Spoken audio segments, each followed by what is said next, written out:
Assalamu alaikum. Today I want to talk about chapter 20, electron transport and oxidative phosphorylation. And we are going to cover two sections: the role of electron transport in metabolism and reduction potentials in the electron transport chain. Now, aerobic metabolism is a highly efficient way for an organism to extract energy from nutrients. In eukaryotic cells, all aerobic processes occur in the mitochondria, whereas as we saw in glycolysis, it occurs outside the mitochondria in the cytosol. And until now, we did not see any role for oxygen, although we talk about aerobic oxidation. However, in this chapter, we shall discuss the role of oxygen in metabolism as the final electron acceptor in the electron transport chain. The reactions of the electron transport chain, all of them take place in the inner mitochondrial membrane.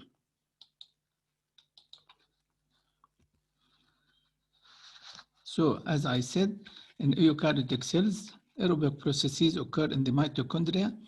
Glycolysis and anaerobic process occurs outside the mitochondria and the cytosol. Now, the energy released by the oxidation of a nutrient is used by organisms in the form of chemical energy of ATP.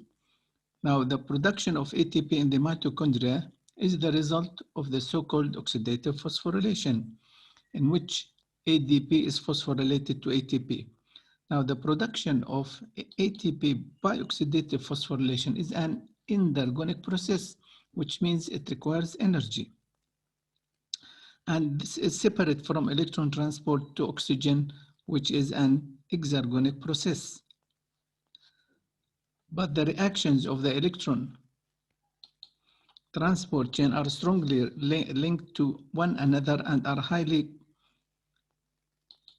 coupled to the synthesis of ATP. How? By phosphorylation of ADP. Now, electron transport chain, series of intermediate carriers that transfer electrons from NADH and FADH2 to O2. The operation of the electron transport chain leads to pumping of protons, creating the so-called pH gradient, also called proton gradient. Then the reactions of the electron transport chain take place in the inner mitochondrial membrane, and as a result of electron transport, pumping of protons occur to create the so-called proton gradient or pH gradient. Now, this proton gradient represents a stored chemical potential energy and provides the basis of the coupling mechanism. This is also referred to as chemiosmotic coupling. Now, oxidative phosphorylation gives rise to most of ATP production associated with the complete oxidation of glucose. Then, again, production of ATP in the mitochondria is the result of oxidative phosphorylation, in which ADP is phosphorylated to give ATP. And we said this is an endergonic process, which depends on the creation of a pH gradient within the mitochondria as a result of electron transport. Then we explained all that. Oxidative phosphorylation gives rise to most of the ATP production associated with the oxidation of glucose. Let's look at this figure here, which shows us the proton gradient is established across the inner mitochondrial membrane as a result of electron transport. Then, if we look down here, at the beginning, electron transport leads to proton pumping across the inner mitochondrial membrane. You see, here we have, this is called the matrix, and pumping of protons from the matrix into the intermembrane space from this side or this side. And as you can see, there is a difference in concentration of H plus. Inside becomes low, so high pH, and in the intermembrane space, high H plus, low pH. This is called a proton gradient. Notice here also, this proton gradient together with the so-called membrane potential, which is a voltage across the membrane, provides the basis of the coupling mechanism that drives ATP synthesis. Now, the complete series of oxidation reduction reactions of the electron transport chain is can be seen in figure 20.2, as I will show you. A point noteworthy to mention is that an average of 2.5 moles of ATP are generated for each mole of NADH that enters the electron transport chain, and 1.5 moles of ATP are produced for each mole of FADH2. Now, the general outline of the process is that NADH passes its electrons into the so-called coenzyme Q in a series. Then CoQ will transfer its electron to a series of proteins called cytochromes, and eventually to oxygen. So again, electron transport carried out by 4 closely related multi-enzyme systems, as we will see, and 2 electron carriers, coenzyme Q and cytochrome C. These are called mobile carriers because they are not fixed. Series of oxidation reduction reactions in which NADH and FADH2 molecules generated in glycolysis and the citric acid cycle, as we saw, you remember, transfer electrons to oxygen. Now, NADH and FADH2 are oxidized to NAD plus and FAD, and these also can be reused. Then oxygen, the ultimate electron acceptor, is reduced to water. Now, results in proton being pumped across the inner membrane into the intermembrane space, creating the so-called pH gradient. Let's look at this figure, which represents a schematic representation of the electron transport chain, showing sites of proton pumping coupled to oxidative phosphorylation. Notice here, at the beginning, NADH transfers its electrons to an FMN. FMN is the flavin coenzyme, flavin mononucleotide, which differs from FAD in not having an adenine nucleotide. Then from FMN to CoQ, coenzyme Q. Then here we have cytochrome B, cytochrome C1, cytochrome C, then cytochrome AA3, and the final electron acceptor is oxygen. Also here, FADH2 transfer its electron directly to CoQ without passing at this point. Now here you have 1, 2, 3. These are sites of proton pumping coupled to ATP production. Now, whenever there is a proton pumping, then there is a ATP production. Now, since FADH2 missed this site for ATP production, this explains the difference in the number of ATP. As I said, NADH, when it's reoxidized, produces 2.5 ATP, whereas FADH2 produces 1.5 ATP. And the difference is here, as you can see from this scheme. Now, let's go and talk about this.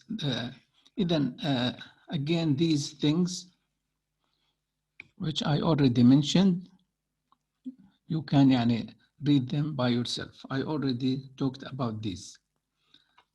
You can read them by yourself. Now we go to the so-called reduction potentials in the electron transport chain. Now, up until now, most of the energy considerations we have concerned phosphorylation potentials. We saw earlier that the hydrolysis of ATP, the energy released from its hydrolysis will drive endergonic reactions. Now also the opposite is true. When a reaction is highly exergonic, it can drive the formation of ATP. Now, when we look closely at the energy changes in the electron transport, a more useful approach is to consider the change in energy associated with the movement of electrons from one carrier to another. Each carrier in the electron transport chain can be isolated. This can be isolated, this can be isolated and studied. And each can exist in an oxidized and reduced state. مثلا NADH, this is the reduced form. NAD plus is the oxidized form. Okay. Now, if we had two potential electron carriers, such as مثلا NADH and CoQ.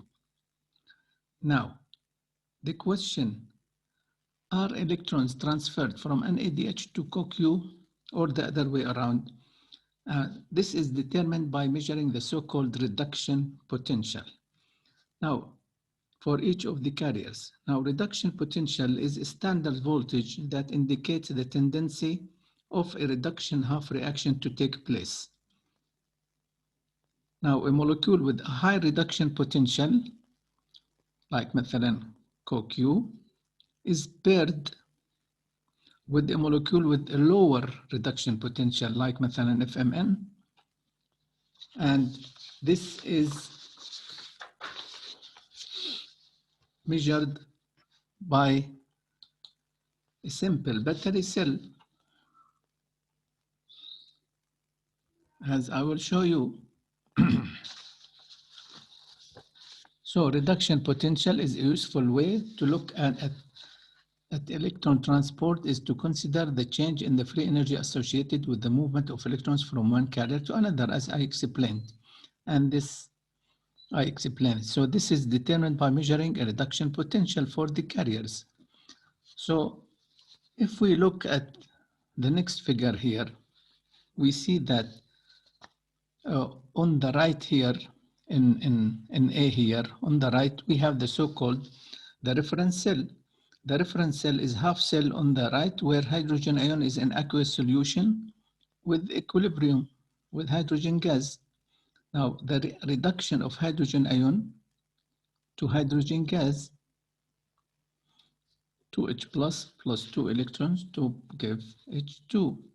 Now, however, the sample is the one to the left. The sample to be tested is the one to the left. Now,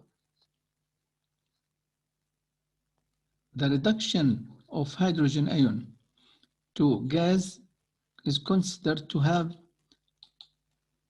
a voltage E of 0.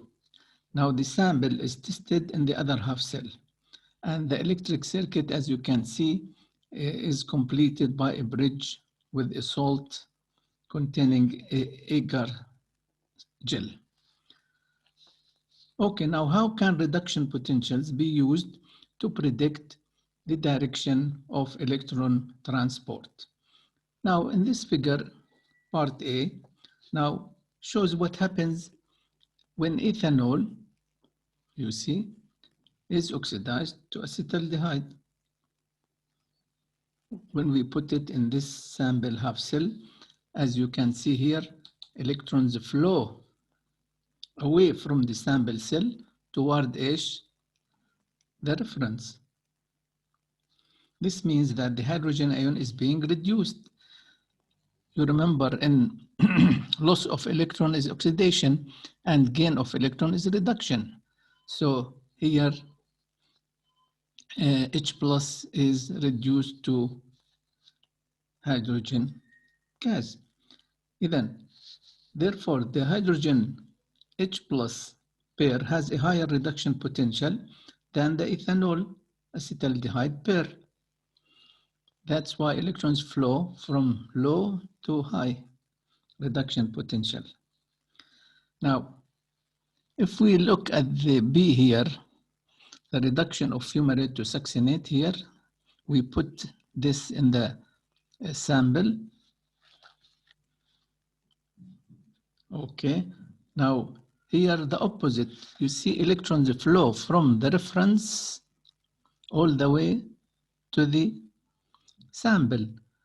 Now here loss of electrons is oxidation, so H2 gas is oxidized to H+. And here we have gain of electron, so fumarate is reduced to succinate. You see?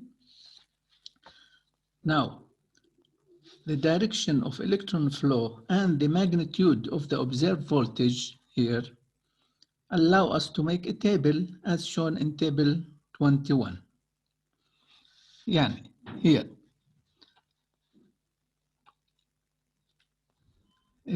this is the table. Now, because this is a table of a standard reduction potential, as you can see here, all the reactions are shown as reductions. Reduction, half reaction. Okay. Now, the value being measured is the standard biological voltage of each half reaction, E naught prime. Prime for biological. This value is calculated based on the compounds of the cells, all being at 1 molar, and the pH being 7 at the standard temperature of 25. Now, to interpret the data in this table for the purpose of electron transport, we need to look at the reduction potentials of the electron carriers involved. Now, a reaction at the top, if you look here, tends to occur as if it is paired with a reaction that is lower down on the table. For example, we have already seen that the final step of the electron transport chain is the reduction of oxygen to water. This reaction is at the top of this table with a reduction potential of 0.816, a very positive number. Now, if this reaction were paired directly with this one, NAD and NADH, what would happen? Now, the standard reduction potential for NAD plus forming NADH is minus 0.320 voltage. Okay, now its reduction potential is this value, and this is the equation. Now, in order, we want to couple the two reactions. This means that the two half reactions, if we take this and we take the one for NADH, if the two half reactions are paired during a redox reaction, the one for NADH must be reversed. Yani this one, we must reverse this one, NADH plus H plus, to give NAD plus 2H plus 2 electrons. And also, we must reverse the value of E naught, so it becomes positive. Positive plus positive here, you get a total value of 1.136. This is the overall voltage for this reaction. Now,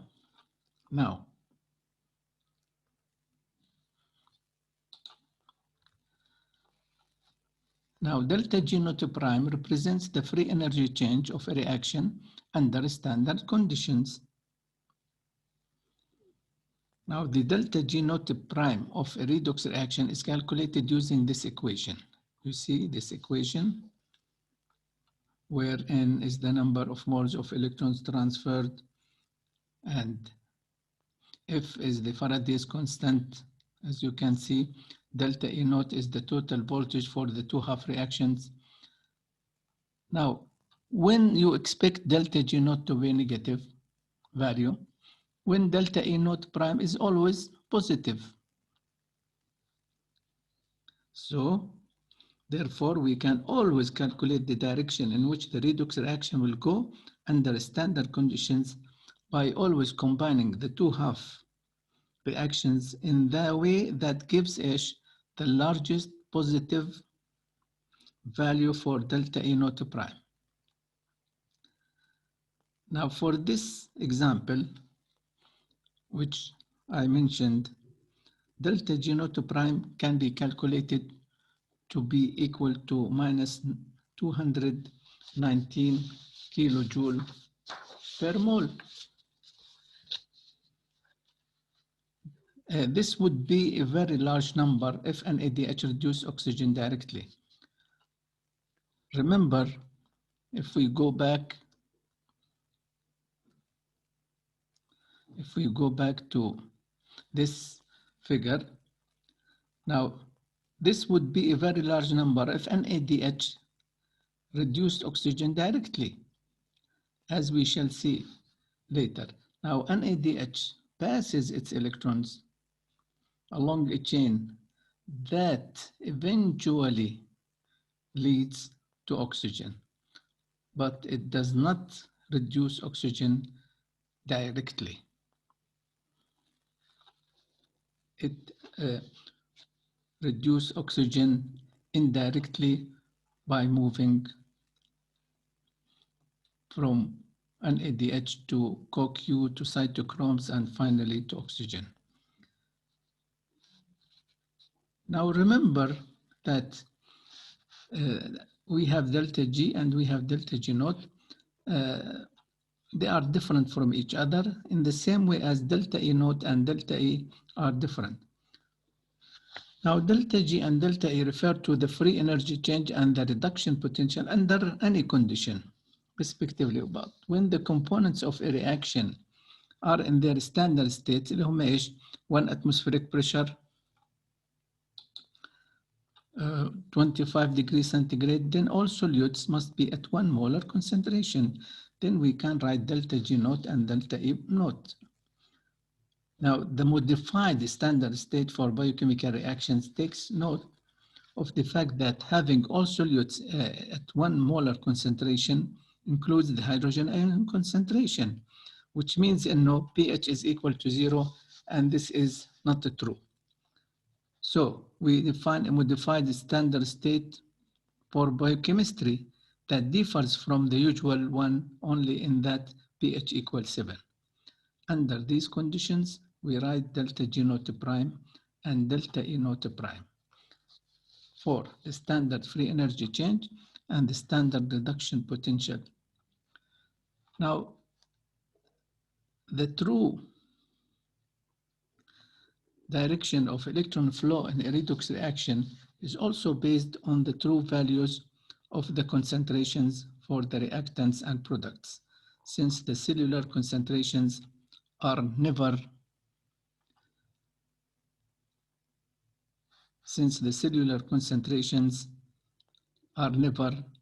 1